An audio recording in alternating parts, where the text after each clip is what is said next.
All right, so here we have it. I'm just going to move my microphone just a bit here. So here is the box, very similar. Like I said, they pretty much all kind of look like this. I think even since like the Retroid Pocket 2 all look like this guy. So the only difference is that it says the RP5 for Retroid Pocket 5. All right, my station's a little bit of a mess, isn't it? Look at that. Oh, that's just actually in the desk. Okay, let's go ahead and get our handy dandy kniff and get this box on open. Just slicing along the edge there. Nice clean cut. Unveiling. Very similar experience thus far. It's, they pretty much have their formula packed down, which is nice. Every time you do an unboxing, it's going to be always the same. I'm going to go ahead and set the system aside for right now. Take a look at what's inside the box. We have our Type-C charge cable and also the user manual, which has the specs exactly like the Mini. So if you haven't watched the Mini video, I strongly recommend you give that a watch right up here in this little corner. Look at that. Unveiling the device, I am so excited about this handheld.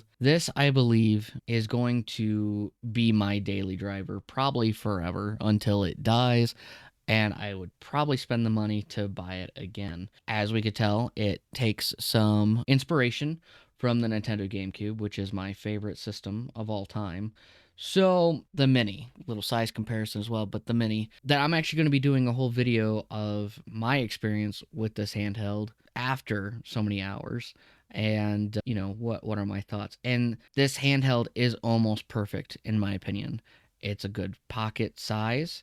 It's got good response, buttons, power, almost everything I could ask for. There are a few very minor gripes that I have with this machine that I'm hoping are resolved with the 5. So real quick, let's go ahead and put the specs on the screen here. Very much like we did before. Just set this up here in this corner like so. We'll put the specs right here. So the Retroid Pocket 5 has the exact same specs as the Mini. So let's go ahead and it's got the same CPU. It also has the Adreno 650 GPU, 8 gigabytes of LPDDR4 at 2133 megahertz. Its screen size is 5.5 inch 1080p AMOLED. It's operating on Android 13, and it's got a 5,000 milliamp hour battery. So 1,000 more than the Mini on that. And the Mini comes with Android 10 and only 6 gigabytes of LPDDR4 RAM. So it's got a little bit more RAM, bigger screen size, Android 13, and 1,000 more milliamp hours, which, here's the deal. My Mini, I have charged that device a lot while playing it, but it's great for long sessions. I get quite a bit of time with it. So that's in a later video. Let's circle back, get back to this. With that bigger screen size, it's good that it does have that extra battery life. I am curious to see how long it lasts in comparison to the Mini.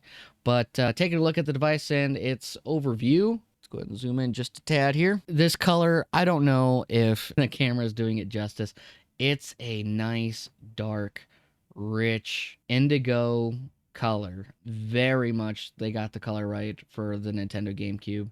The aesthetics are so pleasing to look at here. We got the gray with the yellow C-stick, the A, B, X, Y, the D-pad. All of this feels great and premium. We have our blend-in buttons here for the home and back and start select, which is phenomenal. Two front-facing stereo speakers. On the top of the device, we have a textured L1, L2, R1, R2. We also have our power button and volume rocker. And one thing that I noticed immediately on the back of the device is when picking it up, I said this in the Mini review that I wish these bumps were textured. They're textured. So this is now perfect in my opinion. It's got some nice texture here on the little bumps. It's got its intake, output. On the bottom of the device, we have our Type-C charge port. We also have our micro SD card slot and our headphone jack. Again, Retroid Pocket is a responsible seller and they do not ship their devices with ROM. That is probably a hot take. I'm actually a fan of it. I think that's responsible selling, and I'm a fan of that, so well done. And we're going to go ahead and get this booted up here, do some gameplay testing, and what it's like on first boot. So I have the device here. I'm going to go ahead and boot up for the first time.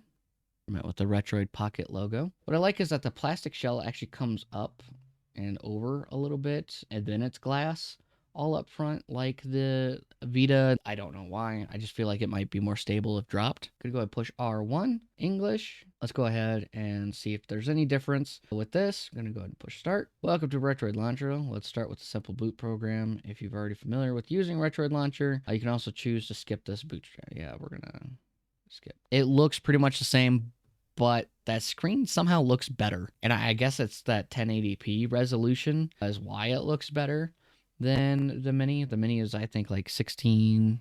Let's see, what was the Mini was a 1280 by 960 OLED, where this one is a 1080p OLED. So it looks crystal clear. It looks clean. I don't know. The camera's only recording at 24 frames per second, so I don't know if it's capturing it that well, but this is very nice. This is very clean. I'm gonna get signed in to the Play Store. There we go. Gonna get signed into the Google Play Store, so that way we can get some other apps that I think are a necessity. But I'm gonna go ahead and get those installed, and then we'll get some GameCube games on here because we gotta. We'll give it a play. So an interesting error is that I got signed in and it just kind of crashed out. It didn't turn off, but it just said error. You might not be signed in, and then here we are not signed in. So now I gotta sign in again. Just figures might be something that's worth mentioning, that it's not going as smoothly as it did with the Mini. So I'm going to get signed in again, and I guess I'm just going to cut out parts with sensitive data. So here we go. All right. I didn't get very far, and there's already another interesting snag is that I try to sign in, and it says that this account already exists on your device. So are we signed in? I guess we are signed in. Well, that was bizarre. Okay. For those that are interested, the front end that I prefer on the Android is Daisho. Easy to set up and overall kind of a seamless experience in my opinion. I'm going to go ahead and just get that installed. We're going to go ahead and update all the apps that came pre-installed or that are installed. This should only take a few minutes. Okay.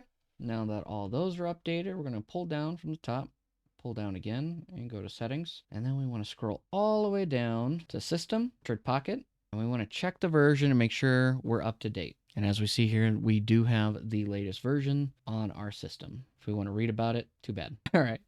So that is everything. I'm going to go ahead and boot up Daisho for the first time. Make this the default home app. I'm going to just download the curated list that I know I'm going to play on this handheld. I don't think I want all 116 items. So I'm just going to click the ones that I know for sure I want on this handheld and go that route. So now that I selected the ones that I want, I'm going to go ahead and click import, and it started that. So now we have all these. One thing I don't like is the screen clicking. That drives me nuts. It's annoying, especially the more you're pushing over or down or up. So I'm going to go ahead and go down to video and turn off make button sounds and disable B button sound. There we go. That's way better. So now that we got this all set up, all we need to do is either plug this in directly to our PC or get that micro SD card out and plug that into our PC and transfer over some ROM. So I'm going to go ahead and do that now, and then we'll start with some gameplay. Here we have it all set up now. The reason why I like Dojo so much is that we can input in our widgets. It has retro achievements built in.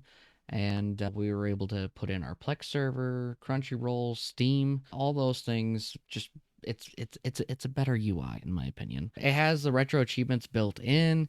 Any other Android games you can just put here and just have quick access to them, or you can get all of your apps right down here. So if you're interested in learning how to set up Daisho for Android devices, let me know in the comment section down below, and I will make a video tutorial on getting this completely set up. But in my opinion, it's just a better UI than the default. So it's tough to tell with this camera, but this screen is beautiful. I did test a few things out here and there, and also I can't mention this citrusy fruit, but this citrusy fruit app here, as it officially has been shut down, so it no longer you can populate it in the library here, but it won't launch. So you'll need the standalone in order to do that. So anyways, I mean, here it is, and everything's scraped, ready to go. If you're interested in learning how to set up Daisho, let me know in the comment section down below. I'll do a whole setup video on it, and we can get that going. Sorry, Miles is he's fighting me right now. He's like, attention to me. Why don't you pay attention, huh? You always are playing with the handheld. Yes, you're a good boy. Yeah, your ears perked up, didn't they? I mean, it's just easy. Just click on this. And here we are. We are now in our Plex server, and we can pick up right where we left off, watching some more Sonic the Hedgehog in preparation for Sonic 3 coming out at the time of recording this. By the time I record this and it comes out, it's already out. It comes out Christmas Day. So hopefully everyone had a good holiday. And yeah. What I also like about Plex here is that we can actually watch a movie while we play a game, which I'm a big fan of. I have Sonic running right now, and we can just boot up. Oh, you're falling, buddy.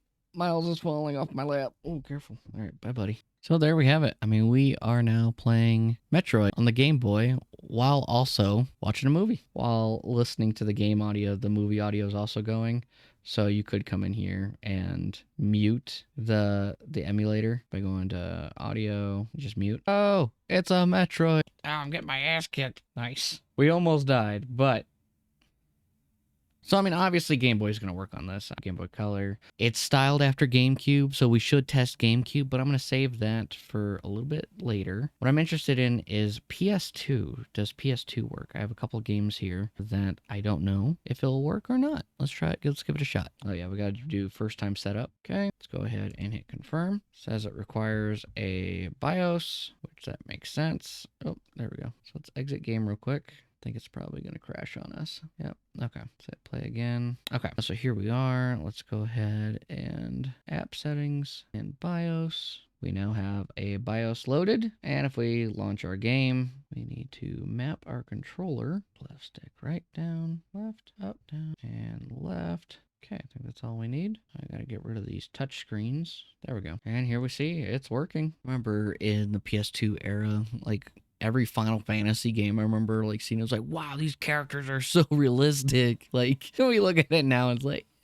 no. But I mean, we were actually just playing Final Fantasy VII Remake on our PlayStation. Like, amazing, you know, art and amazing character models and whatnot. Square Enix has always been great at that, and the Final Fantasy series has always done that really well. But they no longer look like real people, you know, and they're very stylized and anime-esque. And I remember during the PS2 era, it was like, you didn't get character models that looked like this. They were, or the hair or anything like that. Like, everything was very still blocky and whatnot. So listen to my story. No, I don't want to. I didn't realize this was so slow starting out. I thought we would we'd get into this. Nice. We got a little festival thing going on right now. Nice shoes. Are we like an idol? Is that our deal? Is that our shtick? I mean, we're definitely running at full frames. I won't let you down. Thanks. Who am I supposed to talk to? Oh. Oh man, that voice acting. Man, look at this guy's got all the riz in the world, don't he? Okay, I gotta talk to these kids too. No prob. Yeah, we're so cool. Hi, mystery cloaked figure. What the hell was that? Kids are in a cult, man. Stay in school, kids. Are we just walking on the highway? Is this after the game? What happened? Did we win? Are we on the way there?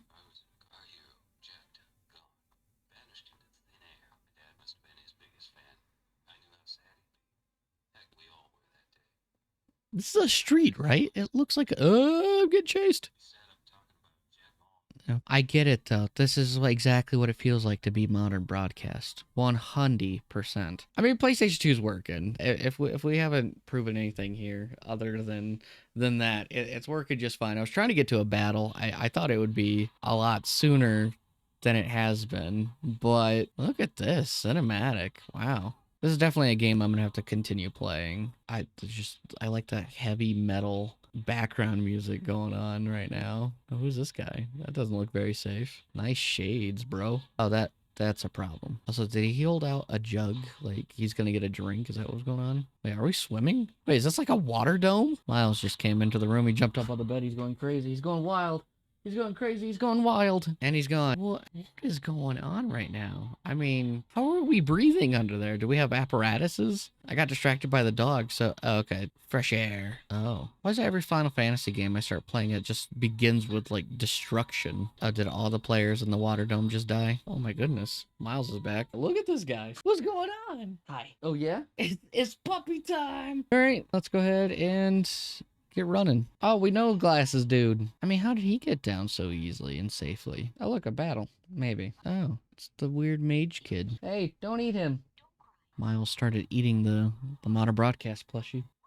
No. What? Come here. We call it sin. All right, here we go. Our first battle. Let's go ahead and test this out real quick. I mean, I don't suspect there's going to be really any issues whatsoever. Yeah, I mean, playing 100% flawlessly. Pretty easy so far. So anyways, that is Final Fantasy X. We haven't saved, but I'd definitely be interested in checking that out some more. So let's go ahead and go back. The one thing I'm curious about is if a particular system is going to work on here or not. And I can't mention the name, so the screen's slightly blurred right now. But I think we're going to try an easier title to run. So let's go. Give that a shot. Is this actually going to work? No way this actually works, right? No way.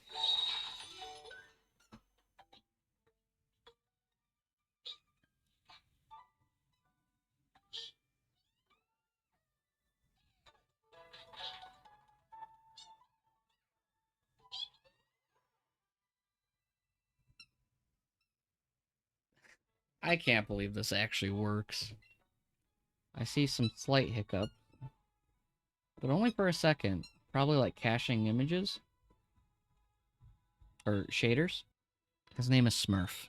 I'm just honestly surprised at how well this is working. I mean, I know we're in the cinematic part. I just want to get to a little bit of gameplay. And then we're probably going to have to mute this section a lot. There's a little bit of audio crackling. Not much. Just like a pop here and there.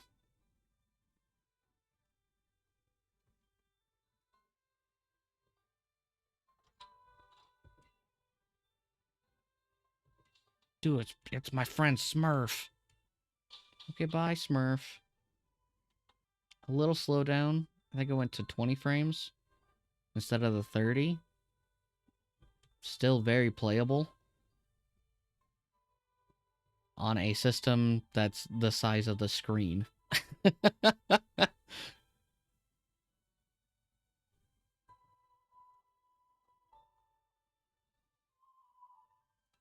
We have a little bit more slowdown here.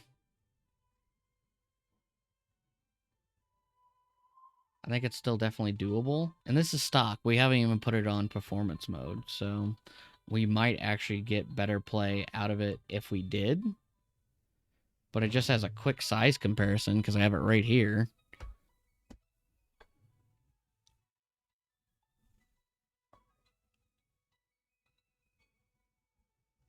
It's pretty crazy. Thanks so much for watching. If you enjoyed this video, please consider leaving a like and subscribe. What are your thoughts on Retroid Pocket 5?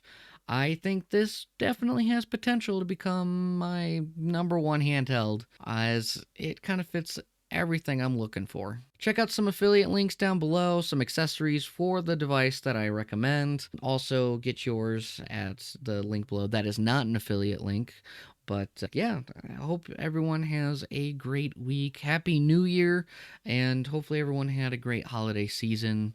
Take care. One last thing before I forget, modernbroadcast.tv is partnering up with some artists. We're doing one artist featured every 3 months, and get some exclusive Modern Broadcast merch designed by these artists. Support them, support the channel. Keep it going here. Keep it running. Get some cool merch. It should be launching January 1st, 2025, which is only a few days away, guys. Few days. Come on. Yes. Thank you so much. Take care.